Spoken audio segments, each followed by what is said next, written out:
The Cocktail Hour with L.A. Wade.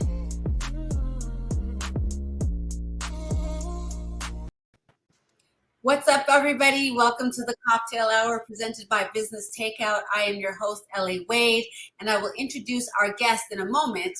However, it's so funny that they used your real name, actually, because I was like, Smokey's in the house, but that throws the whole thing off. Yeah. But just before we get started, I want to give a shout out to Business Takeout. They are a non-for-profit social enterprise that really works to empower Black wealth and Black entrepreneurship. And we don't see this conversation as anything different. In the Cocktail Hour, I like to have sobering yet intimate conversations that, just help us understand who we are as people by listening to the paths that other people took on their journey. And so, without further ado, Smokey, the hip hop yogi. Maybe you want to introduce yourself in a different way because you have multiple people that you represent in terms of title. Yeah. Tell us a little bit about yourself and your name and how you like to be referred to. Smokey is a great handle I go by. Most people probably on my IG and social media know me as that. My pseudonym is KK Manan Kamlin. That's my author name, if people don't know what pseudonym means. So why did wait. Now I gotta break it down. Why did you have a synonym? Why did you differentiate Smokey from the person who writes stories? Wow. Well, KK Manan Kamlin is a name that I've given myself after feel like the last chain being broken from, or a better way to say that, to liberate myself from a system that, my government name. Right? I see. Okay. At the time I didn't know what to do with it before I decided to become a writer and use it as a pseudonym name. Right. But I felt like that was something I needed to do. Right. I felt like it was empowering to do that. Did you do any research into the name itself? Oh, yeah, for sure. Even though I'm not sure what my direct lineage is to Africa, the name is derivative from the Yoruba or Yoruba culture. And so it breaks down into a couple of different things. But for the most part, KK is Kandaki Kwame.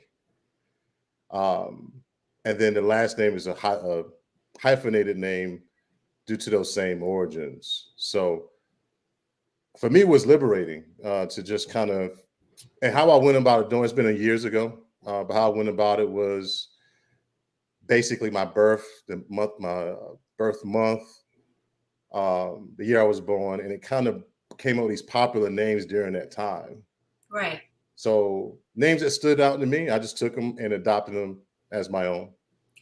And for a purpose, a very powerful purpose. Right. But a very powerful purpose. And I'm leading into the fact that that's your author self that we're talking about. And so your book, maybe you can tell us a little about, give the title and some of your initial thoughts about writing the book. Oh, yeah, sure. It's called All of Me Welcomed. If we break that down, I think most of us want to be welcomed, fully. But a lot of times society doesn't allow us to do that. We can only, show parts of ourselves or the parts of ourselves that we think would be welcomed, right? Mm-hmm. So all of me welcome is just saying all of me, the good, the bad, the insecure, the proud, all those things, all about that make up me. Interesting enough, I started writing the book maybe 20 years ago. Really? Yeah. I was in college at the time. And I started it, and then college took over. So it was a thing of not being able to finish it.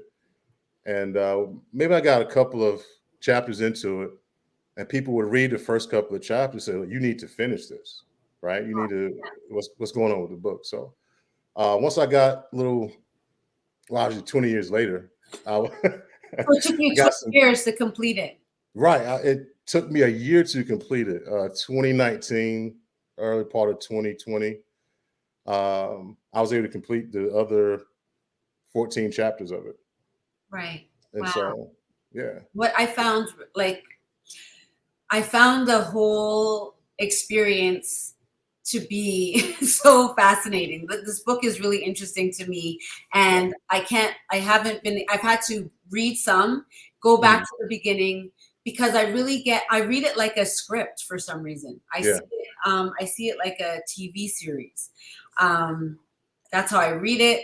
I don't know if you intended to do that, but I'm just like bubbling about what we could do with this script, because it's a little bit of like Wonder Years, a little bit of like Fresh Prince. And I wanted to ask you, was any of that Fresh Prince of Bel-Air or Wonder Years in the back of your mind as you wrote this? Not in writing it, but I'm huge fans of both shows. Like the Wonder Years is a great show, right? Yes. So is the Fresh Prince of Bel-Air, but not while writing it. It just and that's only the couple of first years of my life. I've had a pretty interesting life. But to answer your question, not necessarily, but definitely an influence there for sure. Just wanting to tell the story. I'm mostly interested in the fact that I was, as soon as I was going through this, I wanted to ask you this question of, was your younger self as self-aware as you are now, or the person who wrote that book? He was. My younger self was. Wow. And that's interesting that you pointed out, because it was trying to fit in. I think we all at an age try to fit in, and you try to that's what you thirst for. Acclimate yourself to situations. And but yeah, very aware. Was an introvert. I always tell people, it's so funny. I tell people this story real quickly, but when I mentioned it in the book, but as a kid, I was like terribly shy. People don't get, they're like, you were shy? Well, because you brought on a bravado at some point. I think maybe it was after tripping the kid and people thought you were something that you weren't. There was maybe like a change in who you were as a. Sorry, we're talking like everybody else knows. Yeah. Like they read it. Yeah. Sorry. So, no, this is true. This is true. As it's like it was like the attention part of it. Like I wanted. It wasn't necessarily about the attention though. It was more so wanting to fit in. Yes, and I and saw then that. once fitting in. Yeah, go ahead. Yeah, it was like, okay, let's run it. Whatever. What's next? Let's go. Wow, you kind of dabbled in a lot throughout your younger years. Yeah. Yes, I did. Do you want to take us through some of your most pivotal ones that stand out to you in your mind?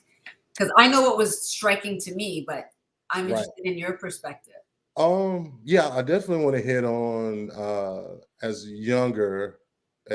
very young age, being molested by a babysitter of mine.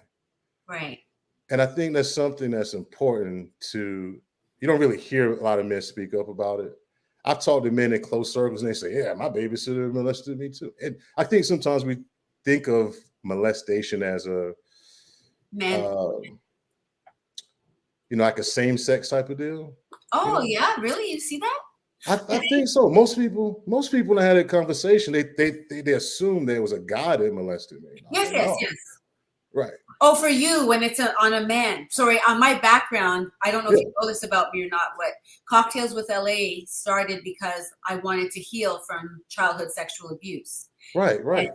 So I didn't realize that we had so much of that in common. But yes, to your point, men, it is often assumed that men were the ones that were messing with them. But, a lot more of us women are in these intimate situations with men. And if they're a woman that knows how to utilize their feminine energy and can make a man feel safe, we are often hearing that it was a woman, their babysitter, older cousin, or somebody like that sexually abused them. So, and I'm so happy that you want to talk about it, because it is taboo, and that's something that I like to do, is destigmatize the taboo that is important to talk about. Right. So I don't want to mansplain it. What I think you were on it. I think you could. Thank you. I think that, I know for me, and it's personal opinion about it, but I know for me, it was just part of the grooming. So as young boys, you're groomed in this way to kind of be this person that has a lot of women. Like I hear it all the time now, even still. Like I would hear women say to their son, "Oh, oh, he got a lot of little girlfriends at school, right?" Yeah. Verbiage like that, or "Oh, you're gonna be you're gonna be a ladies man when you get older," or so the molestation for me was an early grooming to a situation I would have been in, unfortunately, without that happening. And so Right. it just really It amplified it. It mutated it it. did. Yeah. I mean, as you read in the book, my friends, like, and most of my friends, and I read in the book, we're friends to this day, but we live really fast, really, really fast at a young age. And it seems to have gotten fast after the Grim Reaper. yeah, oh yeah, That it kind of accelerated. It kind of was a small start, and then once it started, yeah, and that's it felt like that. So I'm glad I was able to convey that. Oh, 100%. It was Yeah. consumed with like a desire to want to consume more and more and more of it, and it Yeah. was visual for me. So you were visual, very visual in the way that you visual culturally is what I want to say. Right. Yeah. So people who I was reading it to a friend of mine, because it helps me engage in their reaction to how I'm also engaging in the reading. So I had my own little like book club situation. Right. It's cool. Yeah, no, it's dope. I really encourage people to go up and pick up your book, because I really thoroughly enjoyed it, and I want to go back and interact with it in so many different ways. But stop throwing me off. Well, thank you for the praise. I got to tell you that I really appreciate you saying that. No, well, it's funny, and people might think that I know you, but I don't even know you. Right. You randomly sent me the book and was Right. like, if you want to interview me, you're open to do that. Yeah. And so, I take those things seriously, because I want to represent voices of all kinds, and even ones that I don't know. So I don't know you. It's the first time I've ever heard you speak and see you. Except I was like telling Business Takeout that, oh, when you came on the flyer, oh, that's what he looks like. I had no idea who you were. So that's what is speaking to the power of your writing, because that's how I came to know you, is through your writing, and you allow a real window, but also a mirror into ourselves. And let's kind of start at the beginning, because I like to kind of trace the progression of who you are, which is what the book I think kind of does. But I don't want to give it away, right? I want people to hear the conversation and be like, well, damn, I got to go look at this book. And you do, because how can people find it? Oh, right now it's on Amazon. We're still working on some things to get in bigger retail stores. Okay. Audiobook stuff is coming. I'll be constantly updating my social media as those things come into play. But right now it's on Amazon. Amazing. I think our wonderful producer has found it and put it into the chat. If you're watching on Facebook, I don't know if it goes on everywhere, but that's great. So I'm a huge fan of your book. I'm a huge fan of your writing. And it was funny that I asked the question about you being self-aware as a child, because that's what was coming up for me as I was reading it. Is just like I didn't know if it was reflective or present. And it's kind of dope. It was happening at the same time. It was. Yeah. It's funny you say, I think I always wonder if anybody else felt that way. Right. Yeah. Maybe it's an introvert thing. I don't know. But, it was definitely present during that time. And, I think that's really cool, because what I was noticing is that you as a writer and you as a current hip hop influencer is Smokey. Almost like the two converged, like the two right, the author and who you are, or the version of you that was growing up converging with the awareness that you are now. So Right. please, I'm talking way too much. I want to hear what you have. Yeah. No, that's a great question. So I really appreciate it. Yeah. Yes, that's a good observation. That's exactly what happened. The book ends at me at 17. And so at that time, not to give things away, like you said, but Right. it Spoiler kind of the alert. book ends. Yeah, the book ends with me being a father. Like my oldest daughter uh, was born a week before I graduated high school. Uh, Through the duration of the book, it wasn't like I would finish high school, Right. right? Um, and so during that time, the transition really happened at that moment where they started to converge together. I had a lot more growing to do and a lot more experiences to have, but that was the beginning of it. If you weren't who you were right now, Mhm, think you would have written the book? mhm. You still think you would have written the book? Probably not. Not That's what probably. I mean. Like the who Yeah, you probably become not. right now allowed for the awareness of who was, on the rise. It's Right. just, I see you what were, you're saying. yeah, you were like, I'm sorry, like I'm a fan for real.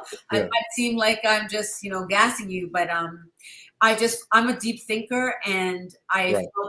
I found myself really culturally intrigued by how you told your story. Yeah. And so what I wanted to know about is your journey through when you believed that you were told all the time that you were like a white guy, and Hmm. that there was that guy that you kind of idealized in a sense Yeah. back then, um, Right.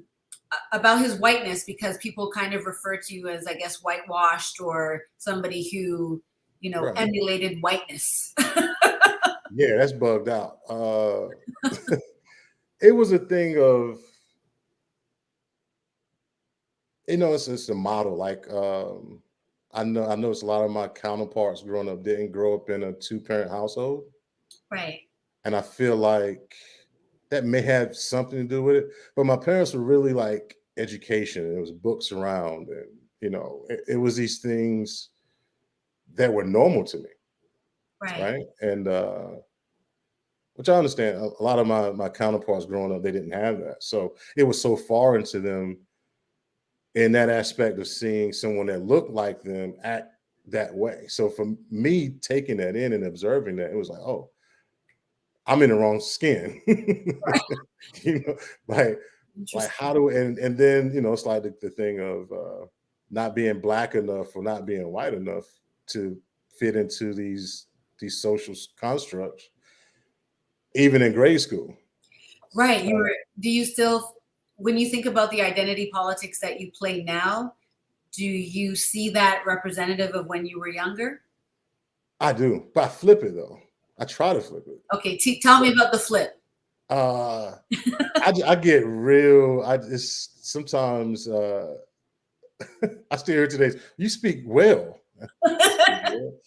Okay, Yes. but I love that because it's a thing. I have locks, even though I have a hat on now. I have locks. I Okay. dress really hip hopish, and so when people see me, they think one thing, but when they hear me talk, it's like, oh, Yes. and it's just a different mode. I love doing that to people. I really do. Because it's just a thing. It's an image that needs to be like, Oh yeah. Absolutely. we have to code switch. We have. That's just a thing we have to do. But I want to get to the bridge of that. Like, we don't have to code switch. I can be intelligent and talk a certain way too. Yeah. Right? Yeah. It actually, if you do it well, then it just confirms your intelligence. Yeah. Exactly. Exactly. So yeah. What was I going to say? You keep throwing me off because you know what it is. This is what I'm experiencing is having read the book and then trying to like pull back and not reveal too much of the book. But then it's like Right. you say something, and I'm fascinated by the journey of that thing. So you reference being a early father, and Right. the fact that you even saw being a father as a thing speaks to when you're saying that it's just in your environment. It was just, that's Right. normal to you. Right. And that's why they say they reference certain things that you are and do with this ideal. And Right. so I'm really fascinated about the relationship with your father and how you related to a lot of your friends that maybe didn't have a father, and that just speaking to the fatherlessness aspect. Yeah, of course. My father was awesome. Like he was known around town. So I'm from a little small town. My hometown is anyway. Where is it? Pine Tops, North Carolina. Pine Tops. Big up to Pine Tops, North Pine Carolina. Tops gives it away. Yeah, right, for sure. Right? Most definitely. But my father was dope. Like growing up in the 80s, my father was very instrumental. Not just in my life and my siblings' lives, but he would do things. He would make sure my friends who father may not have been around, that he do, bring them along with us. Yeah. He was just one of those people that people, trust him with everything. So do you feel like having that kind of safety and growing up made you a little bit more fearless because you had the comfort of where you would fall? At some points, yes. But that's a great question, by the way. Thank you. But it was something to over. It was, how can I say that? A lot of times I was in my dad's shadow as well because of that. Mm-hmm. I mean, it was a lot. That's a tall order to feel, to follow behind. It's a hard act to follow. Right. And so a lot of times my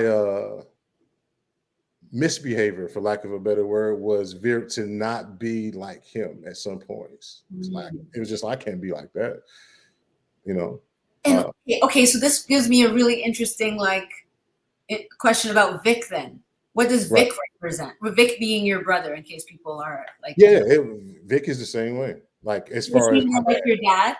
Yeah, like my dad. Yeah. That's why you were so counter Vic. Yeah, exactly. So it was like I had to find my own identity outside even my family. By the way, everything that you're saying is like you're singing to the choir. It's just in my own female experience in a suburb of Toronto called Mississauga, right? So it's kind of like, I'm not small town, but I remember growing up being one of only 3 Black children that were around, and I can ice skate and I can ski, and I was in a Girl Guides, and I did things that weren't where you would normally find a Black woman necessarily. Right. And so I've often, in fact, when I moved to California, they referenced how articulate I was. Yeah, white people. We'll get that. They being white people. They actually say it to me, and because I'm not from the States, nobody in Canada walks up to me and says, "Oh my, you're so articulate." They don't say that here. I'm not saying that they never say it. They do other microaggressions, but I remember having that experience, and I was referencing this just the other day that for 6 months, I was pulled over by the police 3 times in the U.S. And I'm 48 now, and I got my license right at 16, and I got pulled over 3 times in my driving life. So that's wild, No, but that's and so I'm not saying that Canada is better than the US, but I just don't think we have the same knee-jerk, like it's actual, like they build up a PTSD in Black Americans. So we kind of like are triggered all the time by every little thing. That makes sense. Right. And I find that the journey that you took was one of navigating scarcity, or the perception of scarcity, even though you had so much. And I want you to speak to it, because I can just dissect your book so much. Because really good. So that was the thing. No, that's an awesome question to segue. But it's like you hit it right on the head. It was a thing of not coming from the scarcity, and people around you may or may not have. It was just a weird place to be in. So I kind of came up with this. It's like the Hulk and Bruce Banner, right? Yes, I agree. Uh, and then it's like now I'm smart Hulk to corner phase. Like I've been able to merge the two together, the best of both worlds, or what have you. Yes. But yeah, growing up like that was interesting because it's the South too, So it's like um, there was just these social, even in the 80s and the 90s, it was a thing you don't do or you don't say or you don't go here. And I just got to a point where, why can't I? I'm Right. gonna, the interesting thing about it over time though, I feel like you said you and I are relatively the same age. You 70s babies, right? Yeah. Unfortunately, yeah. All right, so I'm 42, so relatively the same age. But I think you probably even growing up in a different We're country. the same decade. Yeah, same decade, right? But it's like the 80s and the 90s. We didn't. Well, at least I'm speaking for you. I shouldn't do that, but You're ladies planning. It's okay because yeah, I'm ladies explaining. right, but we relate because of hip hop, so I know what you're talking about. Yeah, The way I know that. Okay, cool. So, but it's like the 80s and 90s, maybe coming behind the 60s and the 70s. Racism wasn't in our face, like right. Yes. And so when these things pop up, you're like, oh my God. We're just as appalled as like yeah. It's like we're like them. What do I do now? Like, yeah. Because we're so far from it, It's so far removed from it. But it was still there. It's definitely there. Like it obviously never went, it just changed, evolved. But the same thing was there. So growing up in a small town in the South as a kid and seeing all these limitations, I just didn't want to be limited by anything. And you learned that from your home, your family life. I learned that from the streets. Okay. I learned that in the streets. I learned that in the streets. Talk about it. Condone. This is what we want to know. Yeah, I don't condone any of it. It's like there's some valuable jewels and lessons to learn in the street. I don't encourage anybody to go and do it for whatever. If you would find yourself in this situation, there's some great jewels, but you got to get out. Right? Like you have to. It's interesting that we're talking about that. Yeah, because that's the scarcity piece, right? Right. That's the scarcity piece. Yeah, that's what that's run on. And so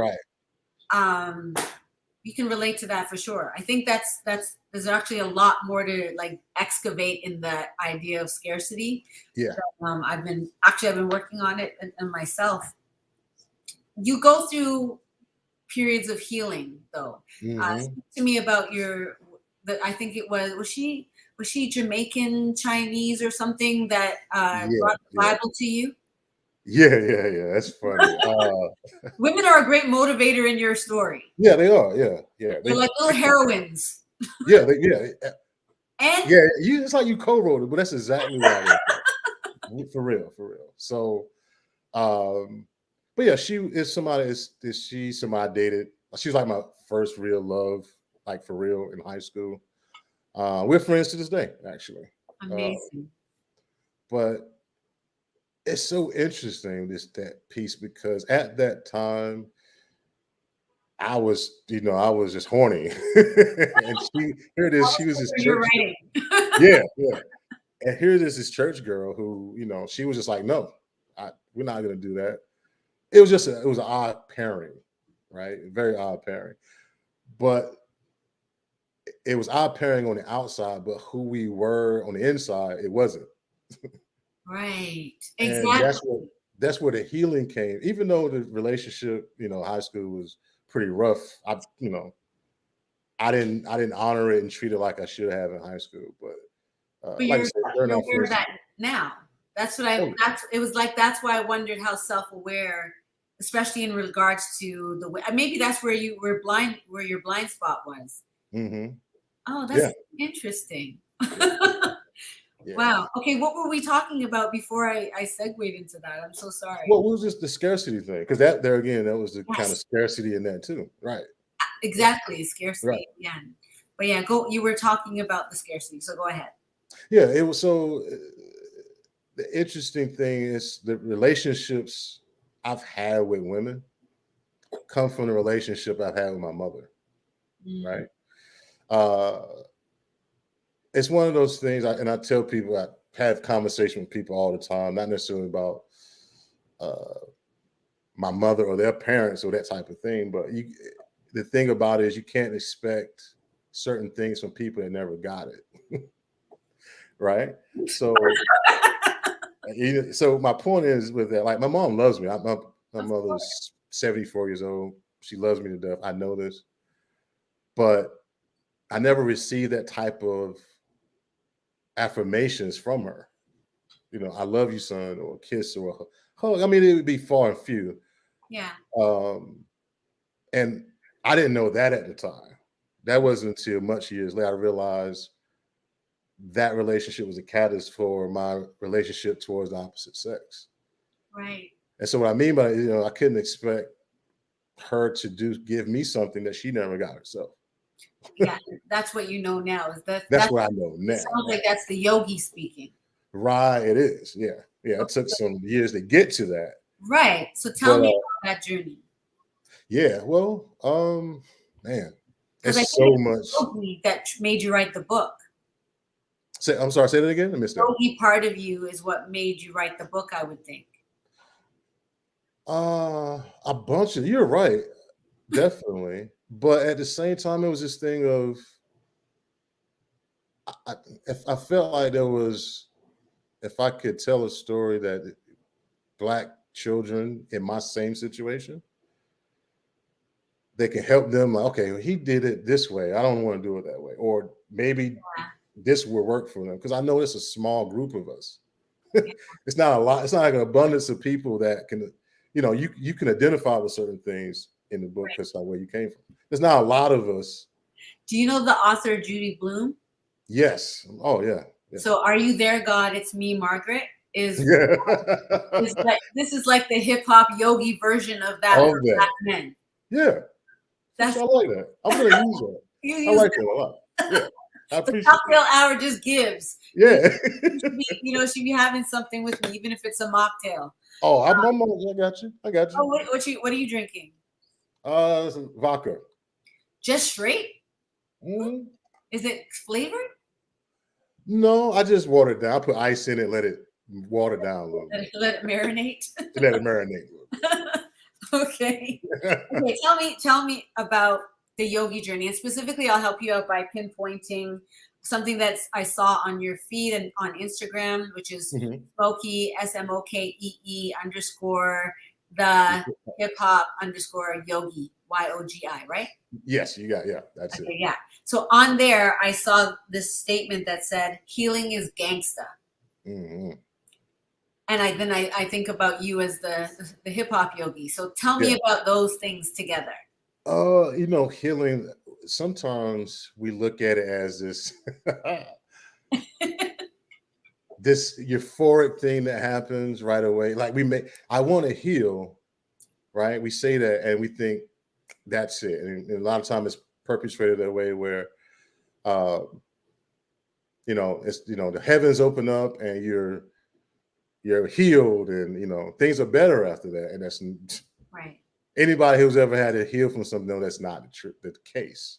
Exactly. I think it's real gangster to say, you know what? No, I'm going to heal from this. I'm not going to, adapt. This is part of who I am. Because a lot of healing really at the end of this sometimes is other people's baggage. Yeah. Well, it's not other crazy. It's other people's baggage, but we don't clap with one hand. So for me, it's like you got to see where you are, even on an energetic level, are contributing to an interaction that doesn't go, the way you would like it to go. Yeah, accountability at the end of the day. Self-accountability. Yeah. And I think that makes arguments more respectful. They do, yeah. It allows us to get to the core. And then that's when the healing starts, right? So how did you allow yourself to begin that process? It's not like it's mirrored to you in society anywhere. No, not at all. Not at all. It's just being around good people. Like, I think a lot of it's like a part of that journey, the beginning of it at least, was just having people around that were dope. Like my girlfriend now, we'll be would have been together or will be together in 10 years in February, right? 10 years in February. 10 years in February. So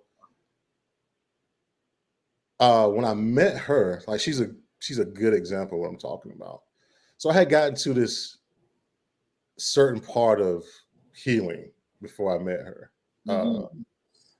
And then that's relationship wise, how I treated women, just a lot of different things at that point.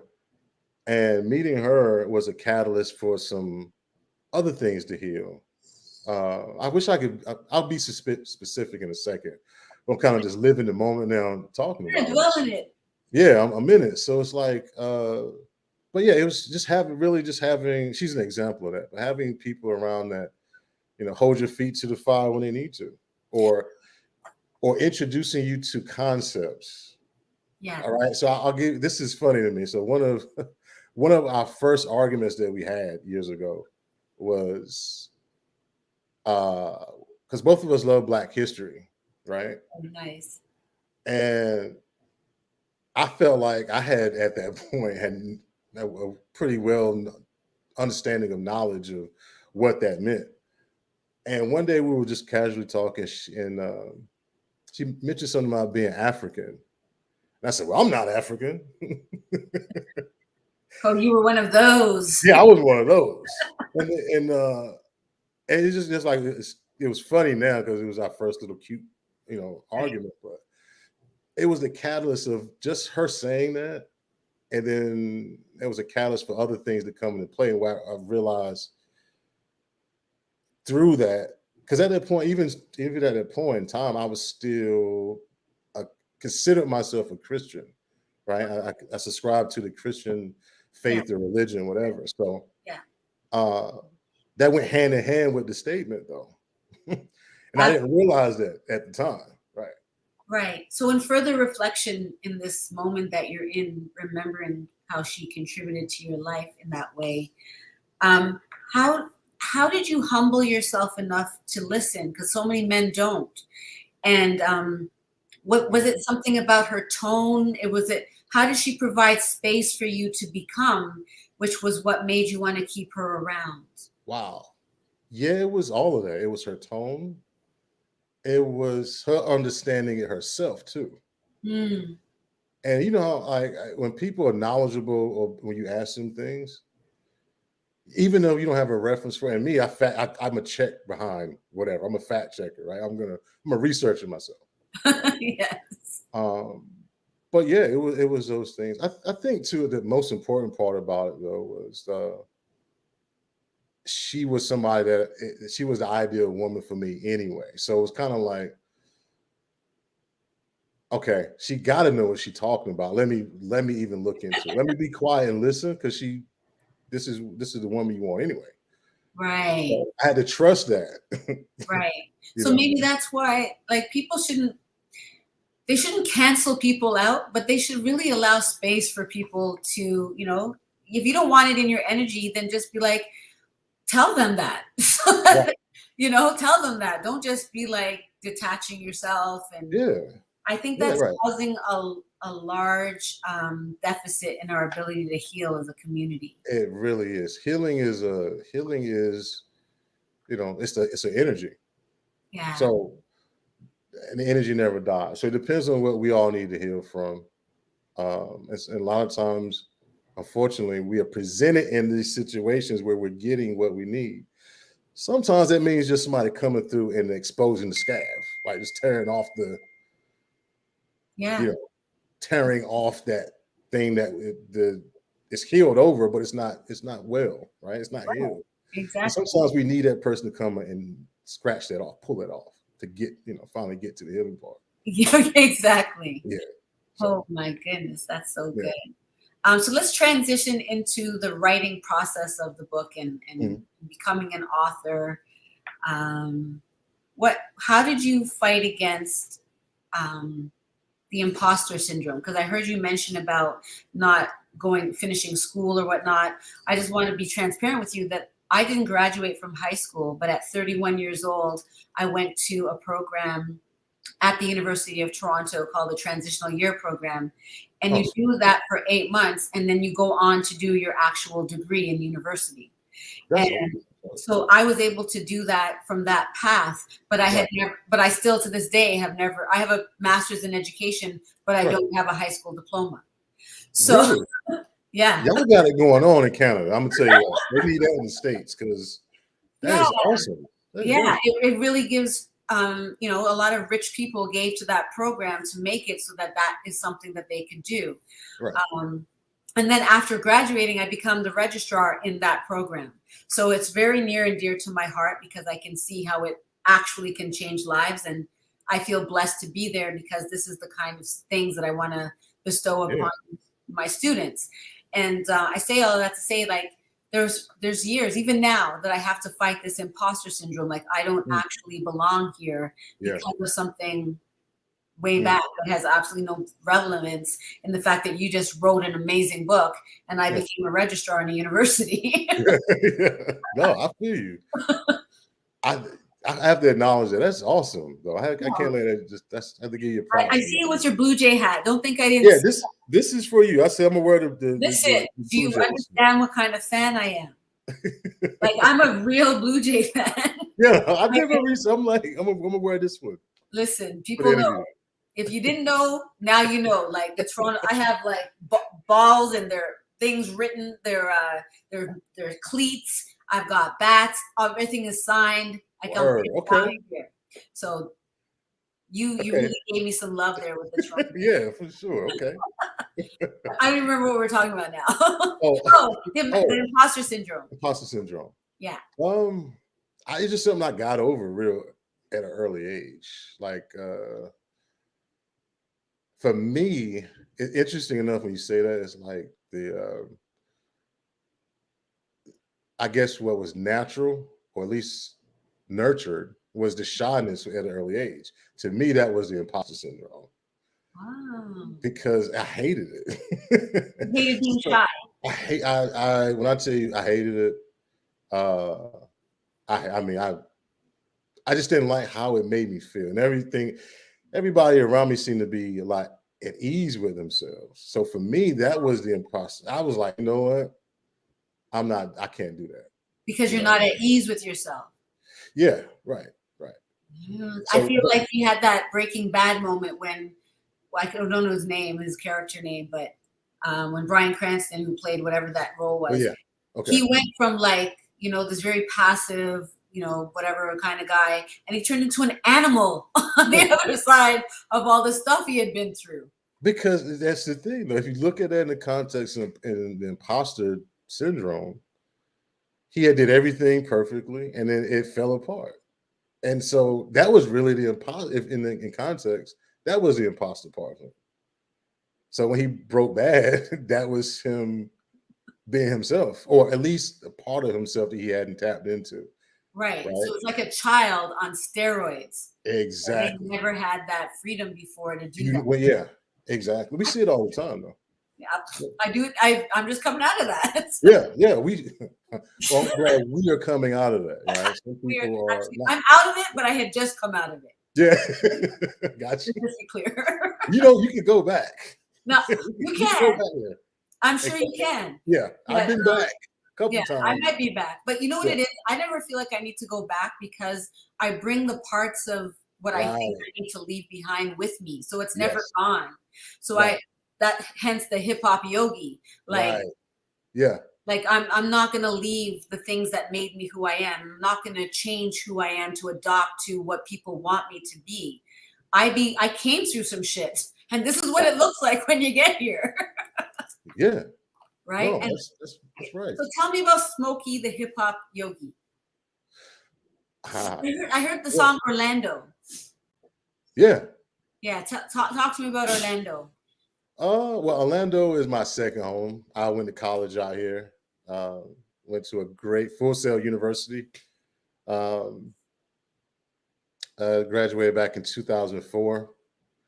And is that what the song is about? No, that's not what the song is about. Right. The song is about it's just rhyming. Like I'm from that era where, you had to rhyme, bars. It Yeah, had to the be story. fly. Yeah, I'm from that. So um, a song is really just just rhyming, just some hip hop, the love of hip hop doing it from that. I will always, I'm of that culture. I was, that's who I am. No matter what, how I evolve, Right. that's going to be a part of me. But Yeah. You you wrote know, it on your Instagram. Hip hop is the culture. yeah, it is. It is. So I talk to me think. about hip hop. What is the culture and what is the culture of hip hop? Well, that's the thing. Hip hop, from its humble beginnings, there again, the scarcity word. Yeah, I know people talk about, that's over the years there's been debate where it really started at, but as far as we know, as far as the record goes, that it started in Bronx, New York, Right. right? 1977, Or, right? So, but look at that. Look at what that, if we just think about that for a second. Like New York was bombed and depleted, certain areas and boroughs in the 70s. It looked like a third world country. Right. And all those people had was records, and they made speakers, and you talk of parts of the culture that get left behind, and hopefully I won't say it has gotten left behind, but not a lot of emphasis is shown about culture of hip-hop. But not only just the DJing, which was the first thing that came out, the first you know faucet of that type of that culture. But you had, the emceeing, but also the graffiti and the breaking, b-boys and b-girls. All that came out of having nothing, Right. right? Not even a good sound system to play your records on, Right. and it was a voice for the people. It was a voice for people of color, um, and it was one of those things that once it became commercialized, which has been commercialized, well before now. I look at Oh, yeah. when I talk about Right now. yeah, when I talk about hip hop, I'm thinking about how people look at it now because it is 2021, but the culture part has been left out of it, Yeah. and that's sad. That's a sad part It is. because yeah, it's one of those things that Why you keep it as your moniker, to keep it relevant, to keep it current. yes, yeah, definitely. So I'm actually working on a couple of projects now that is talking about just that on a music standpoint. Just making it relevant. I think there's a lane for hip hop that I'm share this with you and people are listening to. I think there's a lane for those of us that are still a part of the culture, a little bit older, because there's certain type of thing that makes us that the older generation listen to hip hop. Certain stuff we're gonna go for. And I think there's a lane. What is it called? Uh, Conservative rap, I guess, Oh. for lack of a better word. French rap or Kendrick Lamar. What are we talking here? Yeah, well, I mean, that's for us too. But that's the thing. It's like he's for a younger generation, Yes, he is. but we like it because of what he's talking about. Because he hasn't lost the hip hop. He hasn't lost the culture at all. Right. So that's why we recognize it. That's why we recognize it. Exactly. Yeah, I think there's a whole lane for that. I think there's. I'm sorry, not contemporary. Oh yes. That's the word I wanted to use. Yeah. So it's like it's it's a generational thing. I don't think I don't per se hip hop music or rap music. I can't even say hip hop. I'm biased to it. I really am. There's a difference between hip hop music and rap music, right? Okay, you want to break down the difference? Well, yeah. So hip hop, there again, hip hop music, you're talking about the culture. So within the culture, you take a Kendrick Lamar.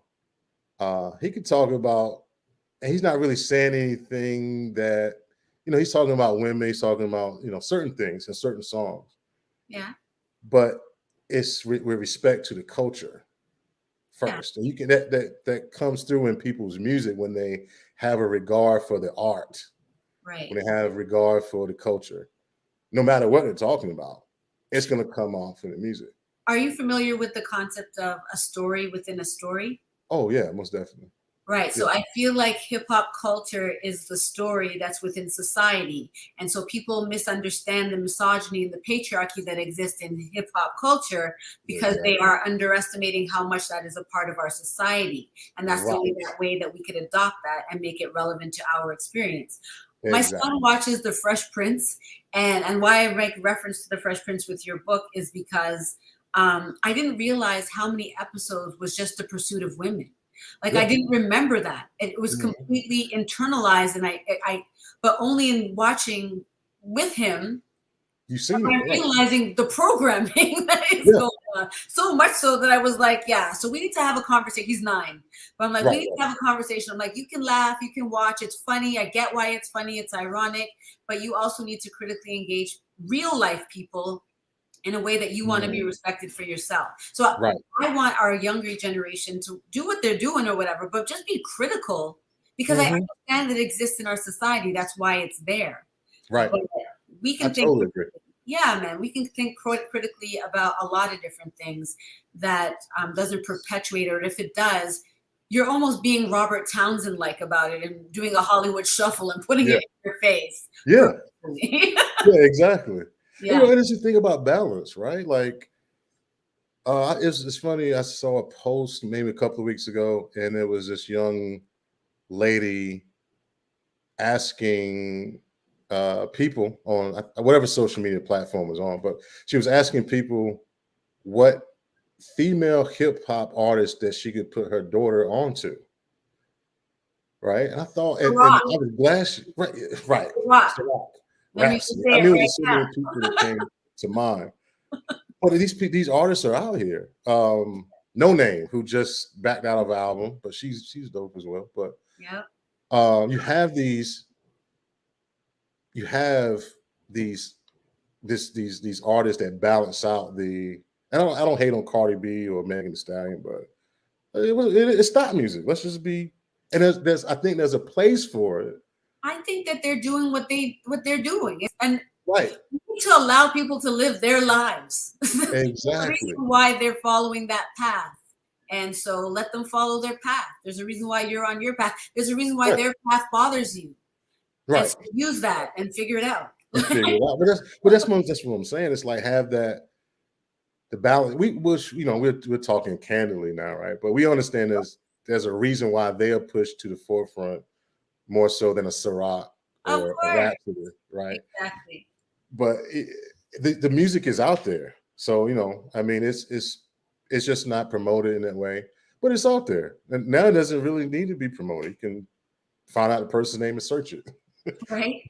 And you have an alternative. Right? I would be remiss if I didn't ask you these questions because I do want other entrepreneurs and other up and coming authors to understand the process. So how did you go from concept to having this book that I just read?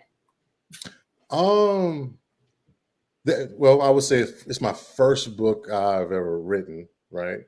And it's okay if you didn't follow a regular path; it's still strength in however it is that you did it. Yeah, I think that the best thing the advice I got when I started writing was just to write. I hear that. Right?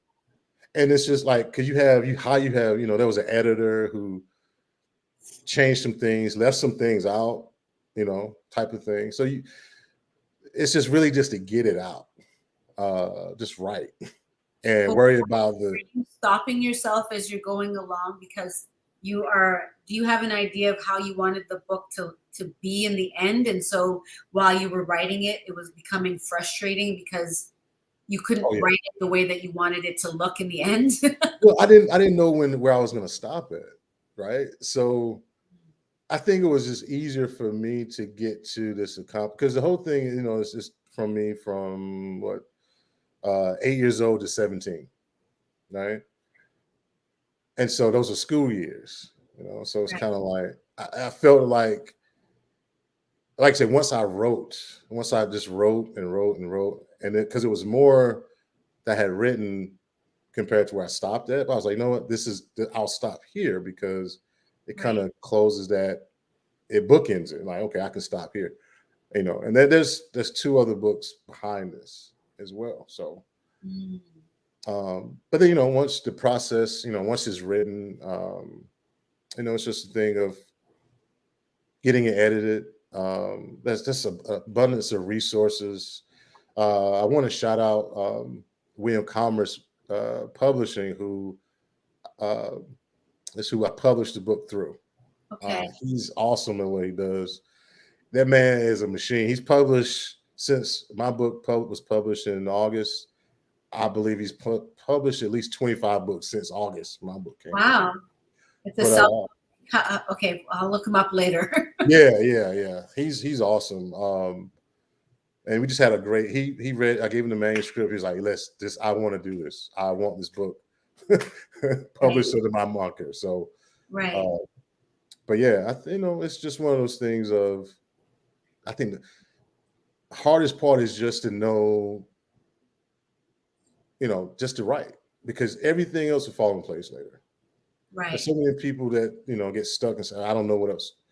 They feel a certain way about what they've written already, and all that could be cleared up in the end, Right. Yeah. What's that saying? It all comes out in the wash? In the wash. It all comes out in the wash. Right. Yeah. That's okay. So I'm going to have a that's dope moment, because I read that you cannabis was a big part of your journey here. Oh yeah. So, and I'm assuming Smokey is in relation to that.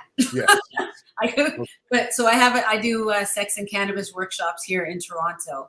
Right. Yeah. I see. Yeah. Yes. Yes. Feel free to bring me out there wherever you are in the States where it's legal, and I'm happy to do them there as well. But okay. Smokey, damn it, what are you still thirsty for? And that's dope moment. This is what I want to ask you. Yeah. What is the weed that you would smoke when you would write that would help you be the most creative? Man, like the strand or sativa or yeah, both. Man, that's the thing. Is it legal where you are? Because that's kind of it's medicinal in Florida right now. Okay. Yeah. So kind of let's just not have this conversation because Florida in particular is a little bit not friendly to men that look like you.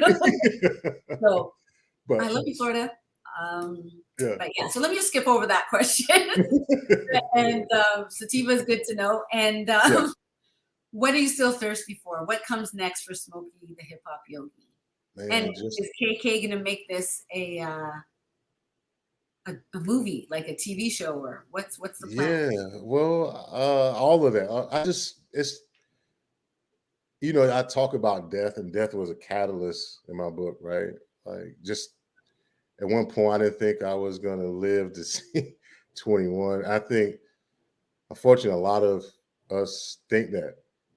Nobody necessarily has to tell us that, and you got things around you that kind of show you that it's a possibility. But anyways, it's definitely. Well, let's just walk to the light. Let your faith be your motivator. Right.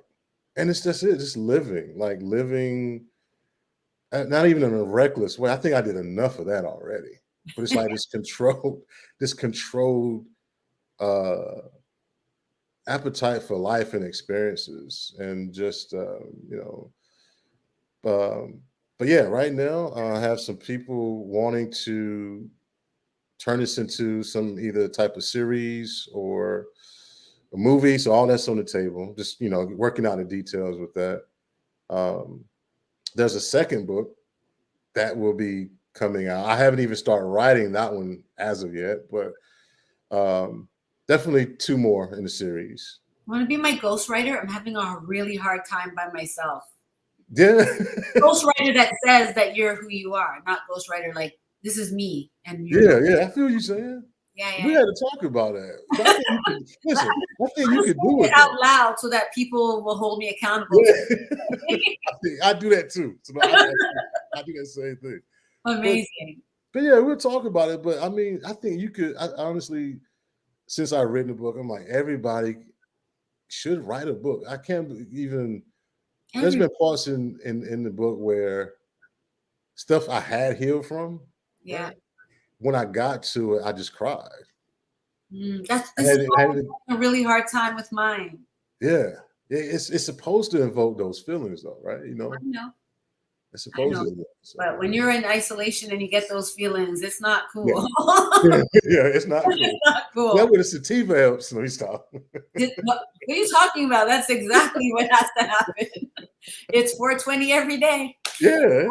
Right. Anyway, how do people find you? And what are the last thoughts? Well, people can find me on Instagram at Smokey_the hip hop. I'm sorry, Smokey_the hip hop _Yogi on Instagram. That's also my handle on Twitter. On Facebook, it's my KK Manan Kamlin information there. There's a lot of information on the book. There's a book page on Facebook. And what's the book called again? One more time. The name of the book is called All of Me Welcomed. All of Me Welcomed. And you can get it on Amazon, but you can also follow you on Facebook and see the All of Me Welcomed page there. Yes, they sure can. Yes, ma'am. That's dope. I like it. It's been a real pleasure meeting you and talking about your book. I think I realize in this moment that I need to speak to more authors because they ignite something inside of me that is real passion. Like I was really impressed with what I was reading. And again, it's like for those who have ears, they'll hear what it is that you're saying. Right. So never feel like you did it in vain if there's not enough people cheering you on. If this is not a confirmation, I don't know what is. Keep writing, keep doing it, and I wish you all the best. We got to reprogram our brains, people, and we should make love the default. So come back next week, 5 p.m. in the Cocktale Hour. Smokey, it's been a pleasure. It has been a pleasure, LA. You take care. Namaste. Namaste. Peace. Peace. If you enjoy our programming and want to help support Black entrepreneurship, please donate today. www.businesstakeout.com/donate.